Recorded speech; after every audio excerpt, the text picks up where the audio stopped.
The message from this year's Water Indaba in Cape Town is to implement water-saving measures to avoid a crisis in the future. Western Cape government says addressing water scarcity and the energy crisis is significant for future generations. Here's Nasiphi takes a look. Water scarcity takes center stage in the two-day Water and Sanitation Innovation Indaba taking place in Cape Town to mark Water Week. Industry players and investors are gathering under one roof to brainstorm solutions on how to solve water challenges in the Western Cape.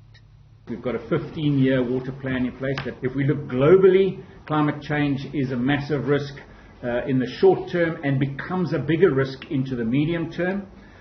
For us, we've got to make sure that we understand that, and I think specifically in the Western Cape or this part of South Africa, we know and have felt it in the past, what climate change affects or how it affects us, from droughts on the one stage to floods on the other, fires, famine. It all links together, and we've got to make sure that we have got a water plan, that plan is being actioned on, and that we've got long-term vision on making sure there's sufficient water for our growth. At the moment, we're finding population growth is growing even faster than expected.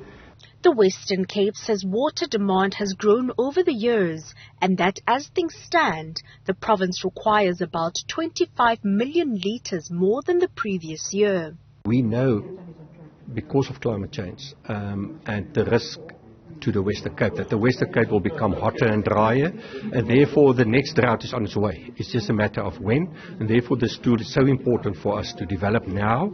The Cape Town Metro says it has bigger plans for residents in the coming year. So if all goes according to plan, towards the end of next year we will start construction on a massive 100 megalitre water reuse plant in Cape Town. Even though it's actually quite common practice around the world, in water scarce places, it's brand new for Cape Town. Premier Alan Windey says the provincial economy and water security depend on how they invest in measures to mitigate climate change. For Newzroom Afrika on Channel 405, I'm Nasiphi in Cape Town.